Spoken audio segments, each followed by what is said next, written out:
আবির Sparrow এই বুক version লেখিকা সালমা চৌধুরী। ছাড়ার জন্য ধরিনি, ছাড়িয়ে নিতে পারলে নে। মেঘ রাগে ফুঁসতে ফুঁসতে বলল, আমি কিন্তু চিৎকার করব। আবির এবার শব্দ করে হাসলো। মেঘ আশ্চর্য নয়নে তাকিয়ে বলল, হাসছেন কেন? আমি কিন্তু সত্যি সত্যি চিৎকার করব। আবির তপ্ত স্বরে প্রশ্ন করল, তুই যে চণ্ডী সেটা জানিস? মানে এই যে চিৎকার করব বলছিস, চিৎকার তুই করতেই পারিস, কিন্তু সবাই আসলে বলবি কি? আমি তোর হাত ধরে রেখেছি, এটা নিয়ে নালিশ করবি? তোর কি মনে হয় তোর এই নালিশের ভয় আমি তোর হাত ছেড়ে দেব? জীবনেও না, বরং তুই নালিশ করলে আমার সুবিধাই হবে। দে চিৎকার। আবিরের কথাগুলো শুনে মেঘ হঠাৎই আবিরের দিকে কেমন করে তাকালো। এতক্ষণ নিজের উপর নিয়ন্ত্রণ ছিল না। আবিরের ঠোঁটের কোণে এক চিনতে হাসি ঝলক দেখে মেঘের রাগটা কিছুটা কমে এসেছে, তবে এখনো পুরোপুরি শান্ত হতে পারেনি। আবিরের মুখের পানে দুর্বোধ্য দৃষ্টিতে তাকিয়ে আছে। ছোটবেলার স্মৃতি ছোটবেলাতে ফিরিয়ে এসেছে। এখন আর সেসব নিয়ে ভাবে না। এখন আবির মেঘের দুজনেই প্রাপ্তবয়স্ক। এমনটা অবস্থায় একটা ছেলে একটা মেয়ের কাছে আসলে মেয়েটার রেগে যাওয়া খুব স্বাভাবিক। মেঘের ক্ষেত্রেও ব্যতিক্রম কিছুই হয়নি, কিন্তু আবিরের আচরণ মেঘের কাছে খুব অস্বাভাবিক রাগাচ্ছে। দৃষ্টি নামাতেই চোখে পড়ে আবিরের বুকে সাদা রঙের টি শার্ট। আবিরের গায়ের গন্ধ মেঘের নাসারন্ধ ভেদ করছে। ছেলেদের গায়ের গন্ধ কেমন হয় তা মেঘের অজানা ছিল, কিন্তু আজ প্রথমবারের মতন কাছ থেকে অনুভব করছে। আবিরের হৃদস্পন্দনের গায়ের গন্ধ, নেশালো দৃষ্টি, সবেতে নাজেহাল মেঘ। মেঘের অভিব্যক্তি পাল্টাতে শুরু করলো। মেঘের চোখ তুলে চাইল। আবিরের নজরে তখনও ছিল আলগোছে চুলগুলো কপালে এসে পড়তেই মৃদু বাতাসে আপন বেগে উঠছে। আবিরকে এভাবে দেখে যেন চোখ ফেরাতে পারছে না। আচমকা ফুস করে শ্বাস নিল। নিজের ভেতরে জমানো রাগ ঝেড়ে ফেলতে চাইল।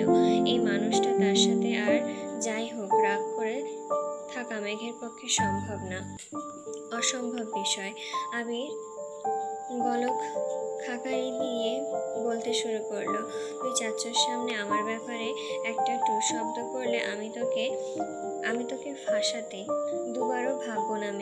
মেঘ নিরেট কণ্ঠে বলল, কিভাবে ফাঁসাবেন? আমি গরুগম্ভীর কণ্ঠে বলল, আমি চাচ্চুকে বলবো তুই আমার প্রেম অন্য কারোর সঙ্গে নয়, বরং আপনার একমাত্র মেয়ে মাহদিবা খান মেঘের সঙ্গে। আমি খারাপ ছেলে হলে আপনার মেয়েও খারাপ মেয়ে। আমাকে বাসা থেকে বের করে দিলে তোকেও বের করে দিতে হবে, কারণ চরিত্র দুজনেরই সেম। সঙ্গে দোষের লোহা ভাসে, আর আমার দোষে তোকে ভাসাবো। তারপর চরিত্রহীনা মিলে দুজনে বিয়ে সংসার করব। আমাদের ভবিষ্যৎ প্রজন্মের নাম দিব চারিত্রিক সনদপত্র। বল রাজি? মেঘ চিৎকার করলো, না। আবির মেঘের হাত ছেড়ে একটু দূরে সরল। মেঘ মৃদু স্বরে বলল, ভবিষ্যতে আমাকে ফাঁসানোর আগে কয়েকবার ভেবে নিস। মেঘ শক্ত কণ্ঠে বলল, আপনার সাথে আমার প্রেম এটা বলে আব্বু বিশ্বাস করবে না। আপনি এসেছেন এই গতকাল, একদিনে কি প্রেম হয়ে যায়? আমার আব্বু এত বোকা না। আবির মুচকি হেসে বলল, বললাম তো তুই আজ আমার নামে বদনাম করবি, কাল তোকে আমার বউ করে নিব। কেন, কিভাবে এসব জানতে চাইবি না? বদনাম করার আগে আবিরের বউ হবার জন্য প্রস্তুতি নিয়ে নিস। যার মনের ভিতরে অন্য নারীর বসবাস, আমি তাকে ঘৃণা করি। আবির চোখ রাঙিয়ে প্রশ্ন করল, আমার মনে কোনো নারীর বসবাস? মেঘ অন্যদিকে তাকিয়ে বলল, আমি কি করে বলবো? তখনই আবিরের ফোন বাজতে শুরু করলো। আবির পকেট থেকে ফোন বের করলো। মেঘের নজরও সেই দিকে গেল।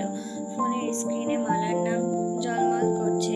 মেঘ সহসা গতরাতের ঘটনা মনে পড়ে গেল। গতকাল রাতে তানভীর আবিরের মুখে মালার নাম শুনেছে, তবে কি মালার সাথে কিছু আছে? আবির কল কেটে দিল। মেঘকে বলল, নিচে চল। মেঘ উল্টো প্রশ্ন করলো, কল রিসিভ করলেন না কেন? প্রয়োজনই কোনো কথা নেই তাই। আমি সামনে আছি বলে কল রিসিভ করলেন না? আবির গম্ভীর কণ্ঠে বলল, তুই কি ভাবছিস? আমি কিছু ভাবছি না। আপনি কল রিসিভ করেননি কেন সেটা জানতে চাইছি। মালা দ্বিতীয়বার কল করলো। মেঘ বলল, রিসিভ করুন। আবির মেঘকে দেখিয়ে এবার কলটা রিসিভ করলো, লাউড স্পিকারে দিল। ওপাশ থেকে মালা জানতে চাইল, কেমন আছো? ভালো। কল দিয়েছিস কেন? তোমার সাথে কথা বলতে। আমি একটু ব্যস্ত আছি। তুমি তো সারাক্ষণই ব্যস্ত থাকো, যখনই কল দেই তখনই ব্যস্ত। এমন কেন করো তুমি? আবির নিরেট কণ্ঠে বলল, আমার কাজ থাকে। মালা আবারও বলল, আমি সেদিন শাড়ি পরেছিলাম, তোমাকে কয়েকটা ছবি পাঠিয়েছিলাম, দেখেছিলে? খেয়াল করিনি। মেঘ এক দৃষ্টিতে আবিরকে দেখছে। ছেলেটা কর্কশ কণ্ঠে কথাবার্তা শুনে বিরক্তিতে কপাল কুঁচকে রেখেছে। ওপাশ থেকে মালা জিজ্ঞাসা করলো, তুমি এখন কোথায় আছো? ঢাকাতে? হ্যাঁ। রাতে খেয়েছো? না। কখন খাবে? জানি না। কথা শেষ হলে রাখছি এখন, বাই। মালা কিছু বলবার সুযোগ না দিয়ে কলটা কাটলো আবির। মেঘ বিরক্তি স্বরে বলল, এত বাজে আচরণ কোনো ছেলের হতে পারে আমার জানা ছিল না। আমার ভাইও রাগ করে, বেশি মেয়েদের দেখতে পারে না, তাই বলে আপনার মতন এইরকম আচরণ করে না। আবির শীতল কণ্ঠে বলল, আমি তোর সঙ্গে কি বাজে আচরণ করেছি? আমার সাথে বাজে আচরণ করতে হবে এমন তো কোনো কথা নাই। মালা আপু কল দিয়েছিল, আপনি তার সাথে ভালোভাবে কথা বললেন না কেন? মেয়ের সাথে সবসময় নরম কণ্ঠে কথা বলতে হয়। এরকম আচরণ করলে জীবনও প্রেম টিকবে না আপনার। আবিরের কণ্ঠস্বর ভার করে তপ্তস্বরে বলল, আমার প্রেম টিকানোর কোনো দরকার নেই। আমার যাকে দরকার তাকে পেলেই হবে। আবির হাঁটতে শুরু করলো। আবিরের হাঁটার গতি তীব্র। আবির এক কদম মেঘের 4 কদমের সমান। মেঘ আর্তনাদ করে উঠল, আমাকে ফেলে চলে যাচ্ছেন কেন? আবির থেমে রাগী স্বরে বলল, আমি তোকে ডেকে এনেছিলাম? আমি আপনাকে ডাকতে এসেছিলাম, আমাকে নিয়ে যান প্লিজ। আবির শুনেও দাঁড়ালো না, কেন জানি রাগ হচ্ছে খুব। মেঘ ছুটে এসে আবিরের টি শার্ট খামচে ধরলো। আবির আর চোখে তাকিয়ে বলল, টি শার্ট আজকেই পরেছি। মেঘ বিড়বিড় করে বলতে লাগলো, একটু ছুঁয়েছি বলে এভাবে তেজ দেখাচ্ছেন? আর নিজে যখন হামলা দিয়ে ধরেন। আবির সিঁড়ির কাছে গিয়ে থামলো। মেঘ তখনও বিড়বিড় করছে, লাইটটা পর্যন্ত যেতে দিন, শুধু তারপর আপনাকে আমি আর চিনব না। আমি আপনাকে না ধরলে তেনারা আমাকে ধরে নিয়ে যাবে, তার জন্য বাধ্য হয়েছি, না হলে আপনার মতন ছেলেকে ছুঁয়ে দেখতে বয়ে গেছে। আবির ক্রোধ চোখে তাকালো। মেঘ নিরেট কণ্ঠে বলল, কি সমস্যা? হাতের কবজিও শক্ত করে ধরল আবির। গুরুগম্ভীর কণ্ঠে বলল, তোর আমাকে ধরতে কি সমস্যা? খামচি দিয়ে আমার নতুন টি শার্ট গুলো নষ্ট করছিস কেন? বুকের সাহস থাকলে নির্দ্বিধায় আমাকে ধরতে পারিস। আমি তোর মতন স্বার্থপর নই। আমি কি করলাম? তেনাদের ভয়ে নিজেই ধরলি আমাকে, আবার বলছিস লাইটের কাছে গেলে আমাকে চিনবি না। আমার মতন ছেলেকে ধরতে বয়ে গেছে, তাহলে তোকে ছাদে ফেলে চলে যাই। আমার মতন ছেলে কি কি করতে পারে দেখাবো তোকে। মেঘ এপাশ ওপাশ মাথা নাড়তে নাড়তে বলল, না, একদম না। মুখ ফসকে সত্যি কথা বলে ফেলেছি, আর কিছু বলবো না। I am sorry. আবির মেঘের কবজি ছেড়ে দিল। একটা সিঁড়ি নামতেই মেঘ আবিরের হাত ধরল। ঠান্ডা কণ্ঠে বলল, এবার কিন্তু অধিকার নিয়েই ধরেছি। আবির মুচকি হাসলো, তবে কিছু বলল না। 4 তলায় নামতে নামতেই মেঘ আবিরের হাত ছেড়ে দিল। 3 তলার সিঁড়িতে তানভীর দাঁড়ানো। ওদের নামতে দেখে তানভীর গম্ভীর কণ্ঠে বলল, আব্বু অনেকক্ষণ ধরে তোমাদের জন্য অপেক্ষা করছে। মেঘ প্রশ্ন করলো, তুমি এলে কখন? কিছুক্ষণ হলো। খাওয়া দাওয়া শেষে করে গল্প করতে বসলো সবাই। মোজাম্মেল খান তানভীরকে উদ্দেশ্য করে বলল, তোমাকে কতবার বলেছি অফিস চলো, কিন্তু তুমি গেলে না। আবিরকে একবার বলাতেই সে চলে গেল। আমরা ওকে কিছুই বুঝিয়ে দিতে হয়নি। তানভীর আবিরের দিকে তাকিয়ে মিটিমিটি হাসছে আর মনে মনে বিড়বিড় করছে, আব্বু তুমি বুঝলে না, ভাইয়া তোমার চোখে হীরার সাজার চেষ্টায় আছে। মেঘুর সঙ্গে তাল দিয়ে ঠিক বলছে আব্বু, ভাইয়া কোনো বিষয়ে মনোযোগ নেই, ভাইয়ার মন এখন অন্য কোথাও। মোজাম্মেল খান জানতে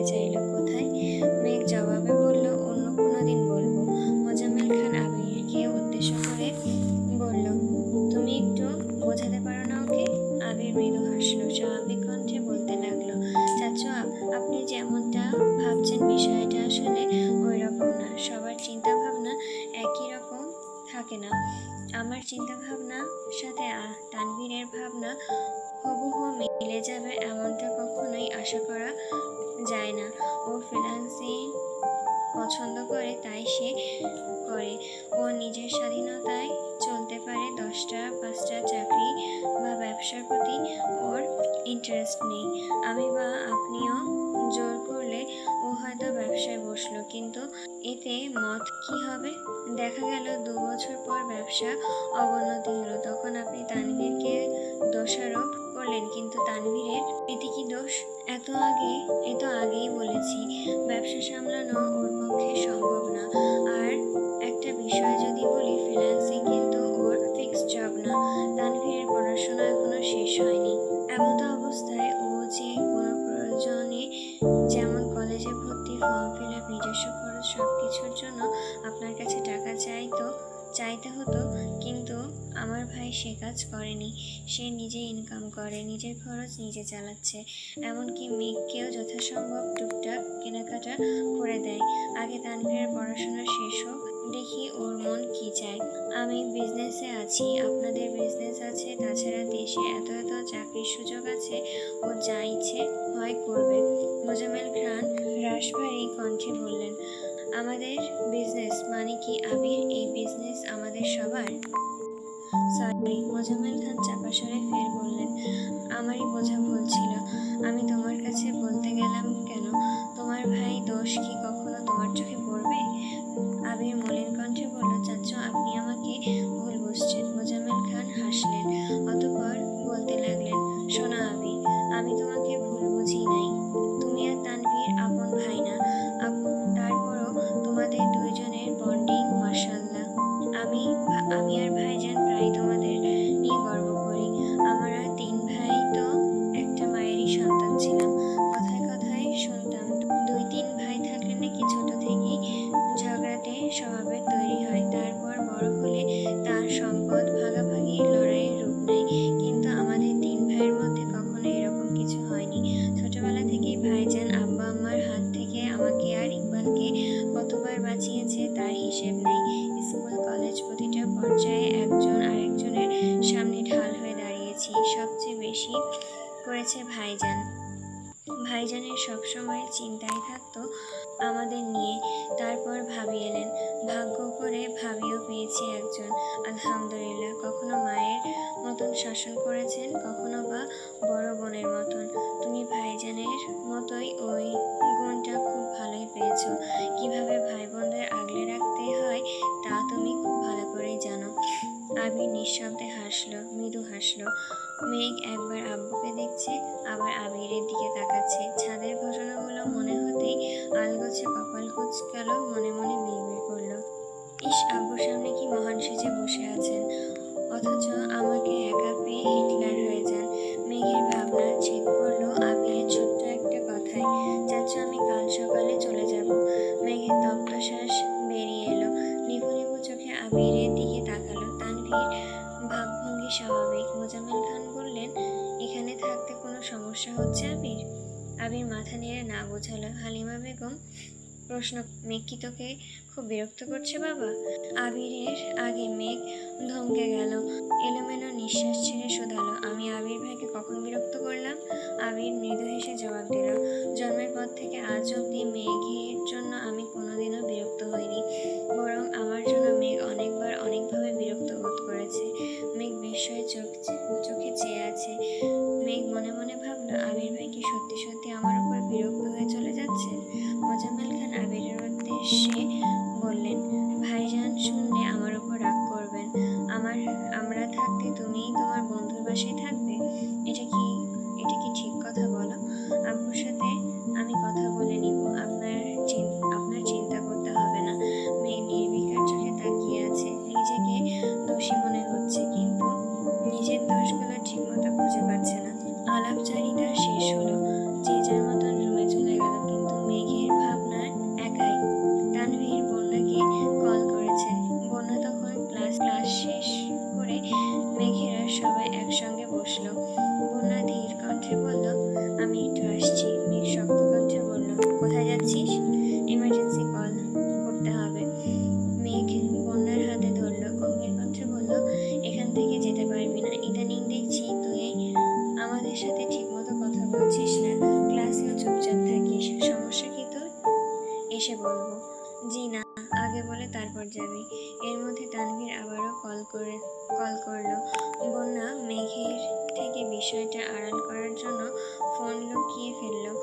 সঙ্গে সঙ্গে বসা থেকে উঠে দাঁড়ালো।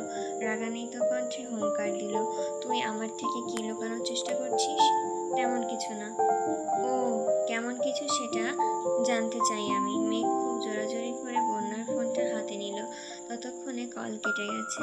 ভিলেন নামের সেভ করা নাম্বারটি দিয়ে দুবার মিস কল এসেছে। মেঘ কয়েক মুহূর্ত ভ্রু কুঁচকে তাকিয়ে রইল। বন্যা নরম স্বরে বলল, এভাবে তাকিয়ে আছিস কেন? তোর লাইফে ভিলেনকে? বন্যা আমতা আমতা করতে লাগলো। মেঘ রাগান্বিত কণ্ঠে আবারও বলল, কি হলো, বলবি না? বন্যা মনে মনে ভয় পাচ্ছে, মুখের উপর কিভাবে বলবে বন্যার লাইফে ভিলেন যে তানভীর। বন্যা শান্ত কণ্ঠে বলল, প্লিজ ফোনটা দে। কার এত সাহস আমার বেবিকে বিরক্ত করে? তুই বল, আমি এক্ষুনি ভাইয়াকে কল করব। মিষ্টি সাদিয়াও সামনে দাঁড়ালো। বন্যা না পেরে বাধ্য হয়ে বলল, তোর ভাই মানে?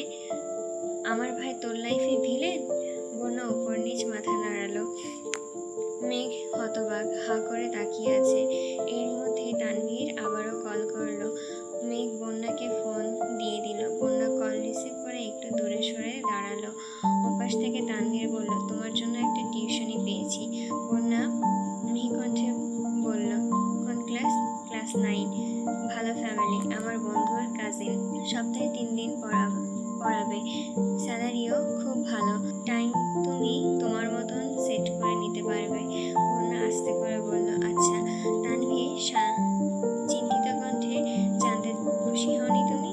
বন্যা মেঘকে দেখছে। মেঘ রেগে তাকাচ্ছে, আবার মিষ্টি মিনহাজের সাথে কথা বলছে।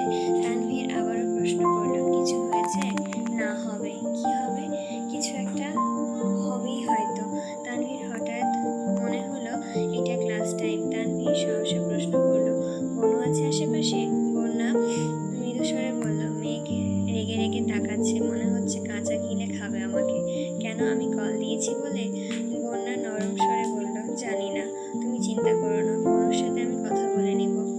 বন্যা দীর্ঘ নিঃশ্বাস ছেড়ে বলল, পরে কথা হবে, এখন রাখি। মেঘ খিটখিটে মেজাজে বলল, আমার পাশে বসবি না। বন্যা কাঁদো কাঁদো মুখ করে বলল, এমন করছিস কেন? তোর ভাইকে বলেছিলাম আমাকে টিউশনি খুঁজে দিতে, তার জন্যই কল দিয়েছিলেন। তোকে আমি একবারও জিজ্ঞাসা করেছি ভাইয়া কেন কল দিয়েছিল? বন্যা মাথা নিচু করে রইল। মেঘ তপ্ত স্বরে বলল, তুই আমার ভাইয়ের নাম্বারে ভিলেন দিয়ে সেভ করলি কেন? কোন সাহসে? সরি বললে সব শেষ হয়ে গেল?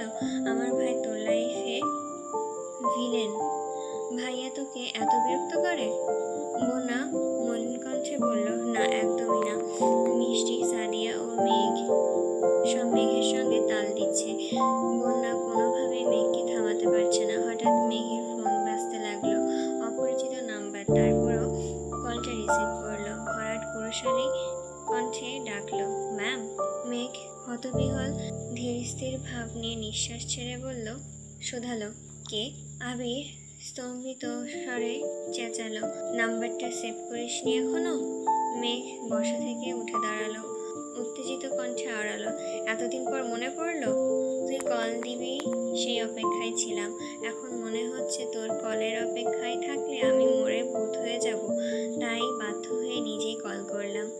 কিন্তু ভাবিনি নাম্বারটার মতন আমিও মানুষটা এত অপরিচিত হয়ে যাব। মিষ্টি, বন্যা, সাদিয়া সবাই মেঘের দিকে তাকিয়ে আছে। মেঘ মৃদু স্বরে বলল, সেদিন ওভাবে চলে গেলেন। নিজেকে খুব ছোট মনে হচ্ছিল।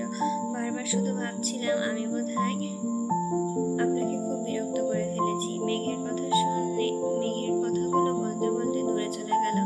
মিনহাজ, তামিম, সাদিয়া, বন্যা সবাই মুখ চাওয়াচাই করছে। মিষ্টি বলে উঠল, মেঘকে কে কল দিল রে? বন্যা বলল, আমি কি করে বলবো, আমাকে বলেছে নাকি? তামিম বলল, আমাদের দুলাভাই ছাড়া আর কে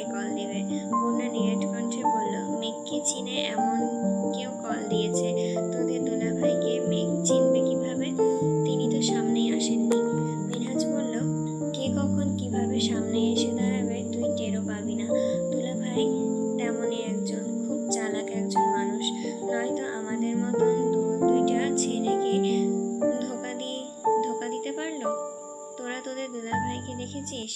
সেই সৌভাগ্য এখনো হয়নি, কিন্তু উনি বলেছেন খুব শীঘ্রই দেখা হবে আমাদের। বন্যা কিছু বলতে যাবে অমনি ছুটে এলো মেঘ। আমি নিজের ব্যাগ নিতে নিতে ব্যস্ত কণ্ঠে বলল, আজ তোদের সময় দিতে পারবো না রে, আমাকে এক জায়গায় যেতে হবে। বন্যা জিজ্ঞাসা করলো, কার সাথে যাবি মেঘ? মেঘ মুচকি হেসে জবাব দিল, সামওয়ান স্পেশাল। আর কাউকে কিছু বলার সুযোগ দিল না। মেঘ ব্যাগ নিয়ে ছুটে গেল। বন্যা হতাশ ভঙ্গিতে বসে পড়ল। তামিম বলল, এই বন্যা, জুস খাবি? ইদানিং মেঘের চালচলন ভালো লাগছে না। ও কার সঙ্গে যেন কথা বলে, দেখা সাক্ষাৎও করে। আমি জিজ্ঞাসা করি, কিন্তু সরাসরি কিছু বলেও না। তানভীর ভাইয়াকে বলবো, তার সুযোগ অবধি পাচ্ছি না। সবচেয়ে বড় কথা, ভয় লাগছে। মিনহাজ বলল, শোন, দুলাভাই থাকতে আমাদের মতন কোনো ছেলের সাহস হবে না মেঘের আশপাশে ঘোরার। আমি শিওর উনি আমাদের ভাইয়া। জানি না আমি। রাস্তার ওপাশে আবির দাঁড়িয়ে আছে। বাইকটা দেখেই চিনতে পারল মেঘ। গত 3 দিন আবিরকে দেখার জন্য মেঘের মনটা ছটফট করছিল। একটু কথা বলার জন্য ভেতরটা হাঁসফাঁস করছিল। 2 দিনের পরিচয়, কেউ এতটা কাছে হতে পারে ভাবেনি একবারও। আবিরের সঙ্গে চোখাচোখি হতেই লজ্জায় চোখ নামিয়ে নিল। কয়েক সেকেন্ড পর আবারও তাকালো। আবির ওপাশ থেকে দাঁড়ানোর জন্য ইশারা করলো। আবির বাইক ঘুরিয়ে মেঘের ঠিক সামনে এসে দাঁড়ালো। মেঘ অজানার ঘরে আটকে আছে, আনমনে তাকিয়ে আছে আবিরের দিকে। মস্তিষ্ক হাবিজাবি ভাবনায় ব্যস্ত। আবির ডাকলো, ম্যাম। মেঘ এবার চমকে উঠল। গোল গোল চোখে তাকিয়ে পরপর 2 বার জোরে জোরে শ্বাস ফেলল। নিজেকে কিছুটা স্বাভাবিক করার চেষ্টা করলো। মেঘ স্পষ্ট চোখে তাকিয়ে প্রশ্ন করলো, কেমন আছে? যেমন রেখেছিস। মেঘ আলগোছে ভ্রু কুঁচকালো। তীক্ষ্ণ কণ্ঠে শোধালো, আমি রেখেছি? মেঘ আবিরের মুখের পানে চেয়ে আছে। এত সুন্দরভাবে যত্ন নিয়ে বলে মনে হয় এক আকাশ মায়া আর আবেগে ডুবে আছে মন। মেঘ এত কিছু না ভেবে হাসি মুখে বাইকে উঠে বসলো। আবিরের গায়ের সাথে গা লাগাতেই কেঁপে উঠল কিছুটা। কাঁধে হাত রাখতে গিয়ে থামলো। কিছু একটা ভেবে হাত সরিয়ে নিল। চিন্তিত কণ্ঠে বলতে লাগলো, আপনার তো অফিস আছে, আমায় নিয়ে গেলে সময় নষ্ট হবে না? তখন তো রাকিব ভাইয়ের সঙ্গে ঝগড়া করবেন। এটা আগে মনে হয়নি? বাইকে বসার পর মনে হয়েছে নেমে যাব, একটা থাপ্পড় দিব। মেঘ সঙ্গে সঙ্গে চেঁচালো, কি বললেন? আপনি আমাকে থাপ্পড় দিবেন? মজা করেছি আমি। কিসের মজা? থাপ্পড় মারা কি মজার হতে পারে? আবির হুঙ্কার দিল, তোর ভাইয়ের মতন রাগ উঠলে তোর মাথা ঠিক থাকে না, তখন কিছু বোঝার অবস্থায় থাকিস না। বাইক চলছে, কিন্তু মেঘ স্ট্যাচুর মতো বসে আছে, কোনো কথা বলছে না। ভেতর ভেতর রাগে ফুঁসছে। আবির স্ট্রিট ফুডের দোকানে দেখে কয়েকবার জিজ্ঞাসা করেছে খাবে কিনা। মেঘ শুধু না করেই যাচ্ছে। অবশেষে একটা ফুচকার দোকান দেখে বাইক থামালো। শীতল কণ্ঠে বলল, মাথাটা বোধহয় এখনো ঠান্ডা হয়নি, ফুচকা খেলে নিশ্চয়ই মাথাটা ঠান্ডা হবে। মেঘ মাথা নিচু করে বলল, আমি ফুচকা খাবো না। আবির মেকি স্বরে বলল, আমি মনে হয় ভুল শুনলাম। মেঘ শক্ত কণ্ঠে বলল, আপনি ঠিক শুনেছেন, আমি ফুচকা খাবো না। আবির হেসে বলল, টাকা আমার দিকে। মেঘ ধীর গতিতে চোখ তুলল, তাকালো আবিরের চোখের দিকে। আবির তীক্ষ্ণ দৃষ্টিতে চেয়ে মোলায়েম কণ্ঠে শোধালো, ম্যাম, আপনি কি সত্যি ফুচকা খাবেন না? আবিরের হাবভাব দেখে মেঘ না চাইতেও হেসে ফেলল। সে আবিরের উপর রাগ করে ফুচকা খাবে না বলেছিল, কিন্তু আবিরই তাকে বারবার উস্কাচ্ছে। মেঘ আবিরের মুখের পানে চেয়ে মনে মনে ভাবল, আপনার মধ্যে কি এমন স্পেশাল গুণ আছে যা ক্ষণিকের ব্যবধানে আমার রাগকে ভয়কে জয় করতে সক্ষম?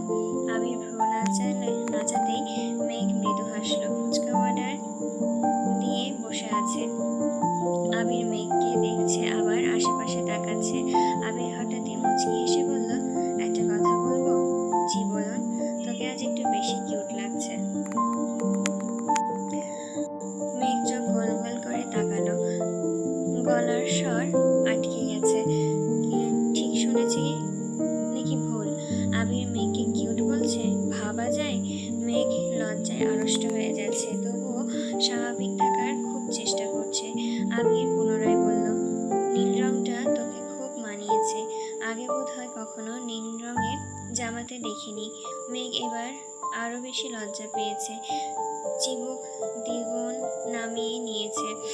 আবির স্থির দৃষ্টিতে মেঘকে দেখছে, পলকও ফেলছে না। বুঝতে পেরেছে মেঘ আরও তাকাতে পারছে না। গাল আর নাকের ডগা লাল হয়ে গেছে, মনে হচ্ছে লাল রঙের ব্লাশ লাগিয়েছে গালে। মেঘ ঘন ঘন নিঃশ্বাস ফেলছে। সামান্য কিউট বলাতে যে কেউ এত লজ্জা পেতে পারে এটা মেঘকে না দেখলে বোঝাই যেত না। মেঘ বারবার নিজেকে স্বাভাবিক করার চেষ্টা করছে, কিন্তু চোখ তুলে তাকাতেই পারছে না। অষ্টদয় কাঁপছে তিরতির করে। মেঘের অবস্থা বুঝতে পেরে আবির দৃষ্টি স্বাভাবিক করে পুনরায় বলল, এত লজ্জা পাওয়ার মতন কিছুই বলিনি, সুন্দর লাগছে তাই বলেছি। যখন বান্দর লাগবে তখনও আবার বলবো। সহসা মেঘ ভ্রু কুঁচকে আসে, সরু চোখে তাকালো। আবির মৃদুস্বরে প্রশ্ন করলো, কেমন আছিস? ভালোই ছিলাম, কিন্তু এখন মন খারাপ। আমি কিন্তু মজা করেছি, সিরিয়াসলি নিস না প্লিজ। মেঘ নিঃশব্দে হেসে প্রশ্ন করলো, আপনি মজা করতে জানেন? আমি কি মানুষ নই? মজা করতে পারবো না কেন? তোর মন খারাপ কেন সেটা বল। মেঘ মলিন কণ্ঠে বলল, বন্যার উপর রাগ হয়েছে। আপনি কল না দিলে ওর সাথে সিরিয়াস ঝগড়া করতাম। ওমা, কেন? আমি তো শুনেছিলাম বন্যা খুব শান্ত স্বভাবের মেয়ে, হঠাৎ তোকে রাগিয়ে দিল কিভাবে? আপনি জানেন বন্যা কি করেছে? কি? ও আমার ভাইয়ের নাম্বার ভিলেন নামে সেভ করে রেখেছে। আমার ভাই ওর কি ক্ষতিটা করলো যে আমার ভাইয়ের নাম্বারটা ভিলেন দিয়ে সেভ করতে হলো? যখন থেকে ওর সাথে আমার পরিচয় তখন থেকে ওর কত হেল্প। ভাইয়া আমার জন্য সিট কিনলে সবসময় এক্সট্রা একটা সিট ওর জন্য নিয়ে আসে।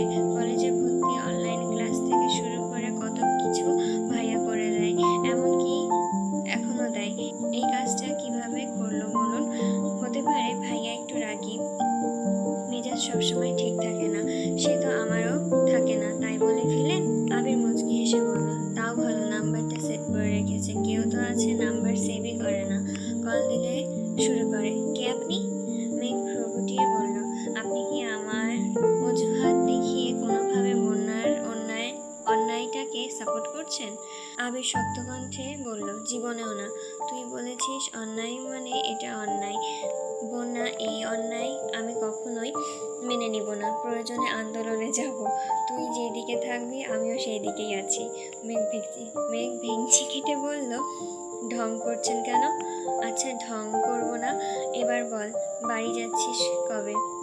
ঠিক নাই, আব্বু বলেছে 2-3 দিনের মধ্যেই সব কাজ শেষ করে তারপর হয়তো যাওয়া হবে। আমি খুব এক্সাইটেড। আবির শান্ত কণ্ঠে শোধালো, শপিং করেছিস? করেছি কিছু। মিমের জন্য একটা জামা কিনেছি, আদির জন্য টি-শার্ট, ভাইয়ার জন্য শার্ট, আমার জন্য একটা 3 পিস। আবির নিরাশ কণ্ঠে শোধালো, আর আমার জন্য? মেঘ মাথায় চুলকে বিড়বিড় করলো, ইস, আপনার কথা তো মনেই ছিল না। আপনি আমাদের বাসায় যাওয়ার আগে শপিং করেছিলাম, ইদানিং আর শপিংয়ে যাই না। আপনার কি লাগবে বলুন? আবির স্বাভাবিক কণ্ঠে বলল, পাঞ্জাবি। মেঘ চোখ গোল গোল করে তাকিয়ে বলল, পাঞ্জাবি কেনার মতন এত টাকা আমার কাছে নাই। আব্বুকে বলবো কিছু টাকা দেওয়ার জন্য, তারপর কিনে দেবো, ওকে? আবির শক্ত কণ্ঠে বলল, আমাকে আজই গিফট করতে হবে। আজই?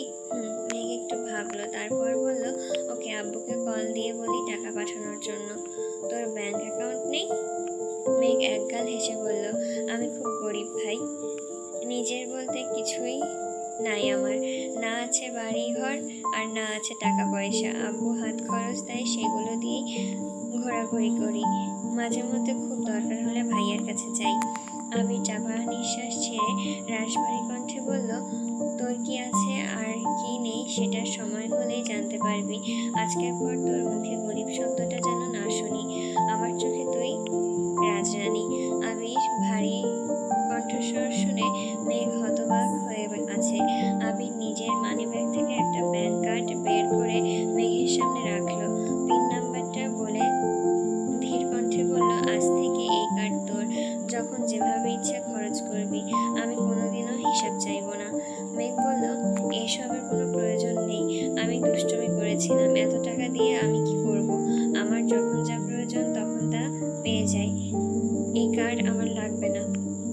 আবির প্রশস্ত চোখে না নিলে মনে করব তুই আমাকে আপন ভাবিস না।